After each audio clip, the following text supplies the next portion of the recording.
Episode की शुरुआत में हम लिनाई और जियांग जी को साथ में देखते हैं। यहाँ लिनाई उसको फोटो दिखा रही होती है मछली की, जो कि जियांग ने उसको गिफ्ट करी होती है कि वो देखो इस समय कैसी है। जियांग देखता है और कहता है इसमें तुम्हारी फोटो क्या कर रही है, और वो मुड़ जाता है और उसे जैसे ही वो मुड़ता है उसे चोट लग जाती है और वो गिर जाता है। फिर वो कराते हुए कहता है लिनाई। लिनाई कहती है मैंने तुम्हें बताने की कोशिश की थी पर तुमने नहीं सुनी। और फिर जियांग को ऐसे घर ले जाया गया। नेक्स्ट सीन हम देखते हैं जियांग लिनाई की फोटो देख रहा होता है और कुछ सोचता है। तभी वहाँ मिस्टर जाओ आते हैं और कहते हैं क्या छिपा रहे हो मुझसे। जियांग कहता है कुछ नहीं। फिर उसके बाद वो आते हैं, उसके पास बैठते हैं और कहते हैं चलो आ जाओ एक गेम खेलते हैं। वो दोनों गेम खेलने लगते हैं और तभी जाओ बीच में कहते हैं कि मैं ये देख रहा हूँ कि तुम आज बहुत गुस्से में खेल रहे हो। जियांग कहता है हाँ। फिर वो कहता है मैं समझ नहीं पा रहा हूँ ये यहाँ क्यों आई है। उसका इशारा लिनाई की ओर था। मिस्टर जाओ कहते हैं वो यहाँ इतनी स्ट्रगल करके केवल तुमसे मिलने और तुमको देखने आई थी। जियांग कहता है व्हाट नॉनसेंस, ऐसा नहीं हो सकता, वो मेरी नाइफ सीज करती है और फिर ये। फिर मिस्टर जाओ कहते हैं क्यों, ऐसा क्यों नहीं हो सकता। जियांग कहता है नहीं वो सिर्फ मुझे यूज करती है, ऐसा कुछ नहीं है। मिस्टर जाओ कहते हैं उसने तुम्हें कैसे यूज किया। वो इतना कहते हैं और फिर उठते हैं और वो उठते हुए कहते हैं तुम बच्चों का मैं समझ नहीं पाता। जाते हुए जियांग की ओर एक फेंकते हैं और कहते हैं ये लिनाई ने तुम्हारे लिए दिया था। जियांग देखता है और फिर कुछ सोचता है और फिर वो उसे देखता ही रहता है। से ही रात हो जाती है, उसे देखता है और फिर वो उसे अपने सर पे मारता है। नेक्स्ट सीन सूजी का है जो कि चुई केन को कॉल करती हुई दिखती है, लेकिन उसकी कॉल नहीं लगती है तो वो मन ही मन बुदबुदाती है एक बार केन बस तुम दिख जाओ। और वैसे ही उसे चुई केन दिखता है एक लड़की के साथ। सूजी गुस्से में लाल पीली होते हुए आती है, कहती है ये लड़की कौन है। फिर वो चुई केन को कॉलर से पकड़ते हुए पूछती है क्या हमारा ब्रेकअप हो गया है। चुई केन कहता है ये तुम्हें ही चाहिए था। सूजी कहती है नहीं, तुम्हें सोचना था, तुम्हें एक बार आना चाहिए था। चुई केन कहता है ये मेरा पर्सनल रीजन था कि मैंने ये किया। फिर सूजी कहती है क्या ये चुई फैमिली की वजह से है। ठीक है फिर। इतना कहते हुए सूजी चली जाती।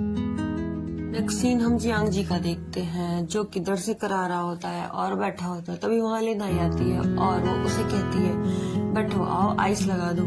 जियांग उसे देखता है और कहता है क्या आज तुमको काम नहीं है। फिर वो कहती है नहीं मिस्टर जाओ ने आज लीव दी हुई है। जियांग कहता है हटो लेकिन मुझे काम है। लिनाई देखती है और डांटते हुए कहती है बैठ जाओ आइस लगा दूं। जियांग नहीं मानता और उठने को होता है। तभी उसे लिनाई कस करके बिठाती है और कहती है नाटक मत करो।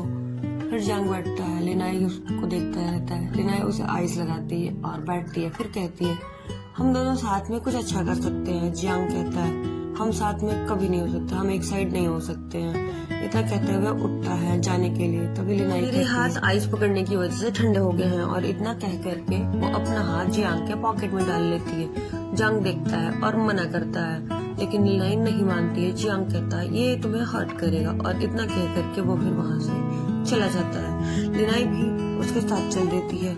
अब हम यहाँ देखते हैं कि जियांग जहाँ जहाँ जाता है लिनाई उसके पीछे पीछे जाती है और उससे परेशान कर रही होती है। जियांग जब चेस खेलता है तब भी लिनाई उसे परेशान करती है। और अब जब जियांग लकड़ी काटने के लिए गया होता है तब भी लिनाई उसके पीछे पीछे जाती है। यहाँ जियांग जब उसे देखते देखते बोर हो जाता है तो कहता है ये लो लकड़ियाँ काटो। लिनाई ले लेती है और लकड़ियाँ काटना शुरू कर देती है। यहाँ हम नेक्स्ट सीन देखते हैं लिनाई जब लकड़ियाँ काट के वापस आती है तो वो दौड़ते हुए आती है और जियांग को ढूंढती है। वो नहीं मिलने पे वो मिस्टर जाओ से पूछती है जियांग जी कहाँ है। मिस्टर जाओ कहते हैं जियांग तो माउंटेन्स पे गया हुआ है।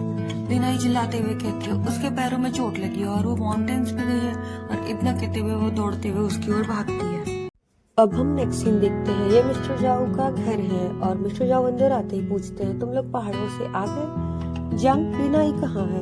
जियांग कहता है लिनाई मेरे साथ नहीं गई थी, तो वो तो आप लोगों के साथ रुकी हुई थी। मिस्टर जियांग कहते हैं मैंने उसे बताया था कि तुम माउंटेन्स पे गए थे। जियांग कहता है मैं आज माउंटेन्स पे नहीं गया था। मिस्टर जाओ कहते हैं तो फिर लिनाई कहाँ है। और वो दोनों शॉक होते हैं और वो लिनाई को ढूंढने के लिए जाते हैं। इधर हम देखा जियांग लिनाई को ढूंढते ढूंढते जंगलों में चला जाता है और फिर उसे लिनाई का फोन मिलता है। तो वो समझ गया होता है कि लिनाई कहीं गुम हो गई है। वो उसे ढूंढता है और फिर उसे लिनाई कुछ दूरी पे ही एक गड्ढे में मिलती है जो कि गिर गई होती है। जियांग को देखते ही लिनाई कहती है मुझे पता था तुम मुझे ढूंढ लोगी। जांग कहता है क्या तुम ठीक हो? मेरे पास कोई टूल्स नहीं है, मैं तुम्हें कैसे निकालूं? लिनाई कहती है मैं यहाँ वेट करती हूँ, तुम कुछ लोगों को लेके आओ। जांग कॉल करके कहता है और वो फिर उस गड्ढे में कूद जाता है। लिनाई कहती है तुम्हें यहाँ आने की जरूरत नहीं थी। जांग कहता है तुम्हें ये पहले ही बताना चाहिए था। कुछ समय बाद हम लोग देखते हैं कि जांग और लिनाई एक साथ बैठे होते हैं और बात कर रहे होते हैं। लिनाई कहती है हम दोनों साथ में एक अच्छी टीम है, हम दोनों एक साथ हो सकते हैं। जांग ध्यान से देखता है, फिर कहता है मैंने तुम्हें क्लियर किया है कि ऐसा नहीं हो सकता और मैं अब तुम्हारा चेहरा भी नहीं देखना चाहता, तो प्लीज यहाँ से जाओ। नेक्स्ट मॉर्निंग हम देखते हैं जांग जैसे ही सो के उठता है वो लिनाई को ढूंढ रहा होता है। मिस्टर जाओ देखते हैं और कहते हैं लिनाई और उसके डैड को देखना बंद करो, वो दोनों जा चुके हैं। जांग एक सेकंड देखता है, फिर कहता है मैं उन्हें नहीं देख रहा था और वो आके पास बैठ जाता है। मिस्टर जाओ कहते हैं चलो चेस खेलते हैं। जांग कहता है मैं अब ये बोरिंग गेम नहीं खेलना चाहता है, मुझे समझ ही नहीं आता आप मुझे ये गेम क्यों खिलवाते हैं जबकि ये मुझे पसंद नहीं आता। मिस्टर जाओ कहते हैं तो क्या तुमने ये फाइंड आउट किया कि मैं तुम्हें ये खेलने के लिए जो कहता हूँ? जांग कहता है हाँ थोड़ा थोड़ा तो मैं समझ पा रहा हूँ, लेकिन आप बताइए। फिर मिस्टर जाओ कहते हैं मैं तुम्हें एक जगह ले जाना चाहता हूँ। फिर वो उसे थोड़े टाइम में एक वाइन की शॉप ले जाते हैं और वहाँ से कुछ वाइन लेते हैं। जियांग को कुछ समझ नहीं आता क्योंकि मिस्टर जाओ रास्ते भर ड्रिंक करते हुए चल रहे थे। कुछ समय बाद हम देखते हैं कि मिस्टर जाओ जियांग जी को लेकर के एक कब्र के पास आते हैं जो कि और किसी का नहीं बल्कि उनकी वाइफ का होता है। वो वहाँ पे कुछ ड्रिंक करते हैं और फिर जियांग को बताते हुए कहते हैं ये मेरी वाइफ का कब्र है जिसे कि मेरे हाथ का खाना बहुत ही पसंद था। और वो फिर कुछ सोचते हुए जियांग से कहते हैं अब मैं समझ गया हूँ कि तुम उस एबल हो कि मैं तुम्हें वो रिस्पॉन्सिबिलिटी दूँ। और वो उन्हें एक नाइफ निकाल के देते हुए कहते हैं ये जी फैमिली का है और तुम इसे लो और वापस जाओ, तुम्हें इसकी जरूरत है, तुम अब जियांग फैमिली को चैलेंज कर सकते हो। जांग जी कहता है और अपने मास्टर को प्रणाम करता है और एपिसोड यहीं पे खत्म होता है। नेक्स्ट एपिसोड के लिए प्लीज चैनल को सब्सक्राइब करें, वीडियो अच्छी लगी तो लाइक करें।